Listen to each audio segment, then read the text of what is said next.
जय माता जी, राम राम सीताराम। मैं आपको दिखाता हूँ गैया। यानी कृष्ण भगवान को बहुत प्रिय थी गायु। देखो ये छोटी छोटी है, बहुत खूबसूरत है। आज कृष्ण जन्म भी है, आज जन्म षष्ठी बोलते हैं हमारे इधर। ये काकरेज है, यानी काकरेज हमारे भीष्म नाम है इसका। नाम भी भीष्म रखा है। देखो ये महाकाल का बच्चा है और नाम है भीष्म। ये भूरी का बच्चा है और ये छोटी एक चुटकी आई है, 5-6 दिन की है। ये हमारा लक्की भाई है। लक्की भाई ने हम जरा सासड़ बहुत ही गया है ना। लक्की भाई ने सासड़ बहुत ही खंजवारा रखा। इसी की कोई दवाई होगी तो बताना। ये कृष्ण को बहुत प्रिय थी। आज कृष्ण जन्म हुआ है तो मैं बोला आपको कृष्ण की प्रिय गाय बताता हूँ। देखो ये छोटे बछड़े है, बहुत बढ़िया होगा। कलर बलर भी बढ़िया है। ये बछड़ी बैठी है, एक बड़े वाली उधर खड़ी है, एक बछड़ा है।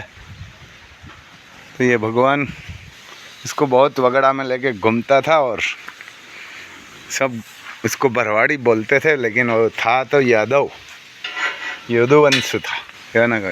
वो गाय को बहुत बढ़िया खाना खिलाता था, वगड़ा में लेके। बहुत प्यारी थी उसको, लेकिन गाय बहुत प्यारी थी। अभी तो हर आदमी को नहीं है गाय रखने में, सबको अच्छा नहीं लगता। कुत्ता पालते हैं बड़ी बड़ी सिटी में, लेकिन गाय रखने में उसको शर्म लगती है।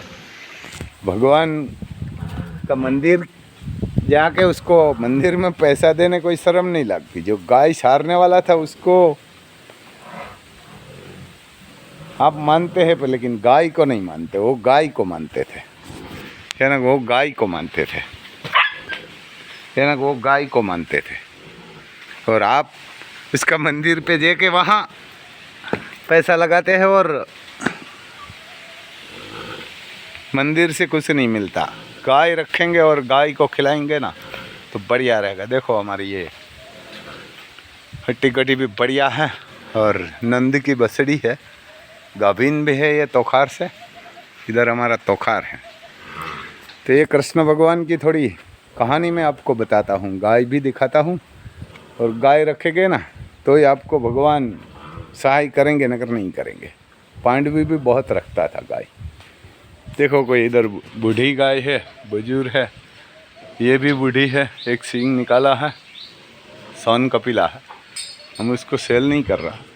इधर कोई खाना खा रही है, कोई बैठी हुई है। सुबह सुबह सने का पाला डाला हुआ है।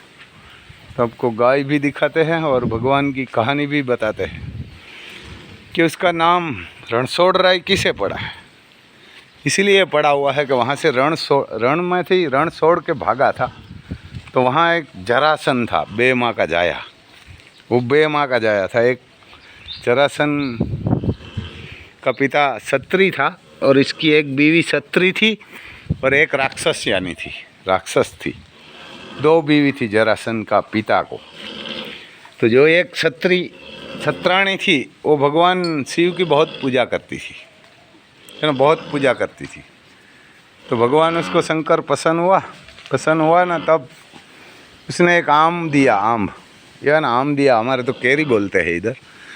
तो आम दिया ना तो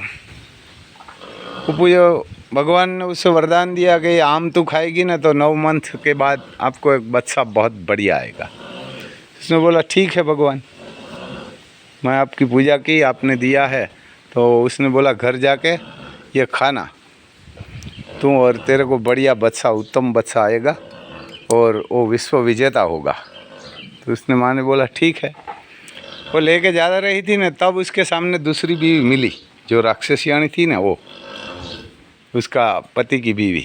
तो उसने बोला ये क्यों लेके जा रही। तो ये तो भगवान की भगत थी। तो उसने जो भी कहानी थी सच बता दिया कि मेरे को महादेव पसंद हुआ, तो महादेव ने मेरे को ये फल दिया है आम का, और उसने बोला ये खाएगी ना तो तेरे को बच्चा आएगा।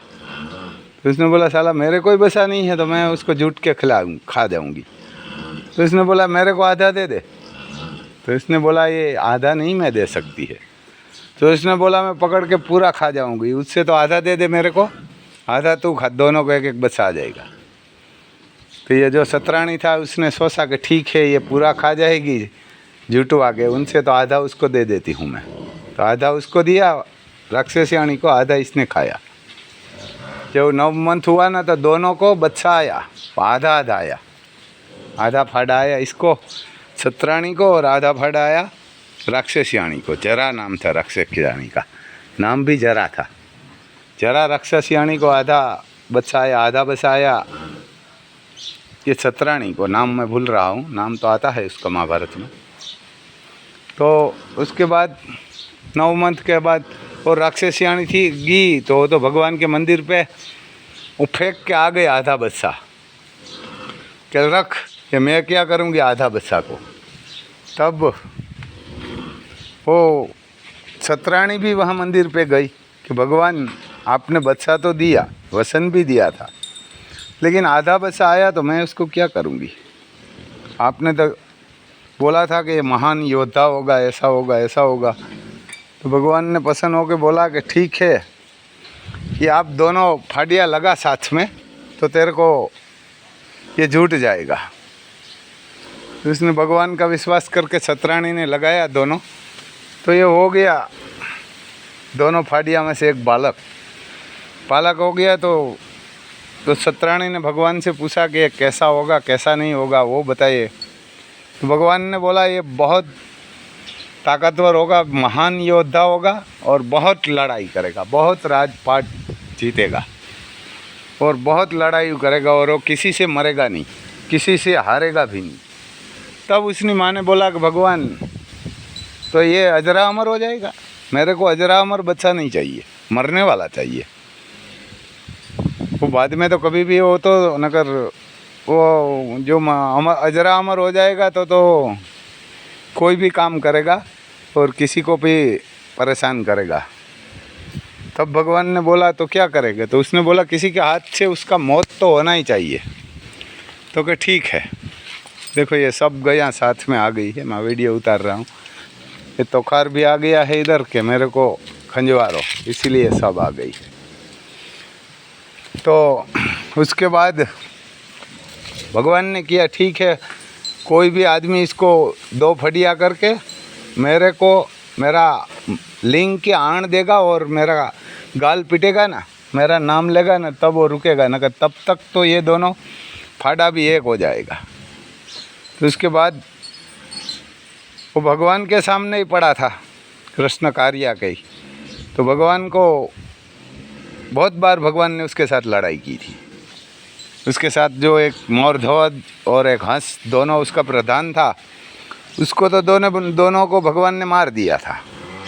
जब तक मोरध्वज और हंस उसका सेनापति प्रधान होगा ना, तब तक उसको कोई नहीं मार सकता था। वो इतना बड़ा आदमी था, दोनों तपस्वी था और दोनों बढ़िया था। जरासंध को लड़ाई करने के लिए जाना ही नहीं था पड़ता था, वो 2 ही अकेले लड़ के आ जाता था। तब भगवान ने सोचा इसको तो मारना पड़ेगा दोनों को। तो वो भी भगवान से मरे ही ऐसा नहीं था, वो भी मरने वाला नहीं था। तो भगवान ने उसको मार दिया। मोरध्वज को बोला कि मैं हंस को मार दिया है। तो ये मोरध्वज है ऐसे ही जीभ कड़ के मर गया। उसके बाद हंस के पास जाके कृष्ण भगवान ने बोला कि मैं मोरध्वज को मार दिया है। तो उसने बोला नहीं। तो कि चल मैं तेरे को उसकी लाश भी दिखाता हूँ। तो उसको लाश दिखाई तो उसने बोला ये कैसे मरा हुआ। तो भगवान ने बोला मैं उसको खाली इतना बोला था कि ये तेरा मित्र मर गया है हंस, तब वो मर गया सीधा जीभ निकाल के, और तू अभी उसकी लाश देख के भी आप नहीं मर रहा है। तो उसने भी प्राण निकाल दिया। ऐसे करके दोनों को मारा भगवान ने। और उसके बाद जब जरासंध को पता चला ना कि भगवान ने ऐसा काम करके मार दिया है दोनों को, मेरा प्रधान सेनापति को, तब जरासंध ने गुस्सा आया तो वहाँ से आया और कृष्ण भगवान के पीछे हुआ ना। तो भगवान को मालूम था मेरे से मरने वाला नहीं है। तो भगवान वहाँ से भागा रण छोड़ के, तो इसलिए उसका नाम रणछोड़राय हो गया। इतना भागा, भाग के से द्वारका आया और द्वारका आते आते वो ब्लैक हो गया। तो इसका नाम कार्य ठाकुर हो गया। तो कार्य ठाकुर भी इसीलिए हो गया, वहाँ से भाग के आया था ना, तब जरासंध पीछे हुआ था तो ये ब्लैक हो गया। तो इसलिए इसका नाम कार्य ठाकुर भी बोलते हैं, रणछोड़राय भी बोलते हैं। रण छोड़ के भागा था इसलिए रणछोड़राय बोलते हैं। और वहाँ से इतना भागा था कि वो ब्लैक हो गया था, काड़ा, तो इसीलिए कारिया ठाकुर बोलते हैं। उसके बाद जब उसको मारने के टाइम आया ना, तब भगवान को मालूम था भीम के हाथ से मरेगा, ये दूसरे से जरासंध नहीं मरेगा। बुझू ले तो उसके बाद भीम को मारने के लिए जब ये राजसूष्ण यज्ञ हुआ ना, तब उसको भीम को बुलाया मारने के लिए जरासंध को। तो जरासंध के पास युद्ध मांगने के लिए भगवान कृष्ण भगवान और भीम अर्जुन पंडित का कपड़ा पहन के गया था वहाँ। तो जरासंध को पहले तो वहाँ गया उसके घर पे, तो जरासंध के राज्य में, और वहाँ युद्ध मांगा। तो उसने बोला ठीक है मैं युद्ध दूंगा। वो भगवान की पूजा करके आता था न, तब जब मांगेगा ना, जो मांगेगा वो देता था। तो उसने दिया, और उसने मालूम भी हो गया कि ये क्षत्रिय है, कोई ब्राह्मण पंडित नहीं। तो उसने बोला ठीक है मैंने युद्ध, मल्ल युद्ध तो दिया आपको। अब तो अर्जुन ने बोला किसके साथ मैं करूँगा? जरासंध ने बोला। तो अर्जुन ने बोला कि जो भी आपको पसंद आए उसके साथ। तो उसने बोला आप तो ठीक है, आपके साथ तो मैं नहीं लड़ाई करूँगा। जरासंध भी महान योद्धा था, महान तपस्वी भी था। तो उसने बोला आपके साथ तो नहीं करूँगा। भगवान को देखा कि ये तो पंडित नहीं मेरे साथ चलेगा, इसको कहाँ देखा है मैंने पूरी तरफ से, लेकिन है पंडित के कपड़े में तो मैं पहचानता नहीं। और भीम को देखा बाद में, भीम को देख के उसने बताया कि इसके साथ लड़ूंगा, ये कुछ ठीक दिखाई देता है मेरे को, ये मैं इसके साथ लड़ सकता हूँ, लेकिन आप दोनों तो सीधा मर जाएगा, इसलिए मैं ये इसके साथ लड़ूंगा। तो उसे पक्का हुआ। उसके बाद जरासंध ने पूछा आप बताइए कि आप अभी तो कौन है? मैंने वचन तो दे दिया है युद्ध का, मल्ल युद्ध का, लेकिन आप बताइए आप कौन है? तब अर्जुन ने बताया कि मैं कुंतीपुत्र अर्जुन हूँ, और ये सामने आपके खड़ा है जो युद्ध में आपने मल्ल युद्ध में जिसको पसंद किया है वो भीम है। तो उसने बोला जरासंध मेरा वह भाग्य है कि आप द्रौपदी का मस्वदन करके वहाँ से द्रौपदी का लेके गया, और आपके साथ आप हमारे घर पे आया अतिथि बन के, लेकिन ये तीसरा आदमी कौन है? तब अर्जुन ने बताया ये कृष्ण है। तब गुस्सा किया, साले ये गोवाला कहाँ से आया है मेरे साथ? ये गोवाला का तो अभी मार देता, लेकिन मैंने वचन बंद है इसलिए नहीं मारता, लेकिन आपके साथ मैं ज़रूर लड़ाई करूँगा। तो उसने बताया आप मेरे साथ क्यों लड़ाई कर रहे? उसने बोला हमारे राजसूष्ण यज्ञ है, और आपने 98 राजा को इकट्ठा करके रखा है, और कमल पूजा लगाने के लिए भगवान के लिए, तो आप अजरा अमर हो जाएगा और आपको कोई भी मार नहीं सकता। और हमने राजसूष्ण यज्ञ का घोड़ा छोड़ा है, राजसूष्ण यज्ञ करेंगे, तो लेकिन जो जो निर्दोष है उसको सब जेल से मुक्त करवाना है। तो आप तो मुक्त करने वाला नहीं है, आपको मारेंगे ना तभी मुक्त होगा। तो उसने बोला हम तो नहीं मरेंगे। तो उसने बोला अर्जुन ने कि ठीक है कल देखेंगे। तब वहाँ जाके लड़ाई किया, और भीम ने जरासंध को मार दिया था, लेकिन मार दिया था पर जरासंध का दोनों फाड़िया था ना, वो एक हो जाते थे। तब कृष्ण भगवान ने बताया कि ये उसको शंकर भगवान की लिंग की आण दे और बीच में आप गाल ठोकिए। तब भीम ने ऐसा काम किया ना, तब वो रुका, और तब जरासंध मुरा, और जो 98 राजा था 98-99 उस सब को जेल से मुक्त किया। तब से ये कृष्ण भगवान का नाम आज कृष्ण जन्म है ना, तो इसलिए मैं उसकी कहानी सुना रहा हूँ। मैं महाभारत बहुत पढ़ता था, तो इसमें आता है। तो जय माता जी, इसको थोड़ा सब्सक्राइब करना और शेयर करना। ऐसी गाय आपको बता देंगे, कृष्ण को प्रिय है। जय माता जी।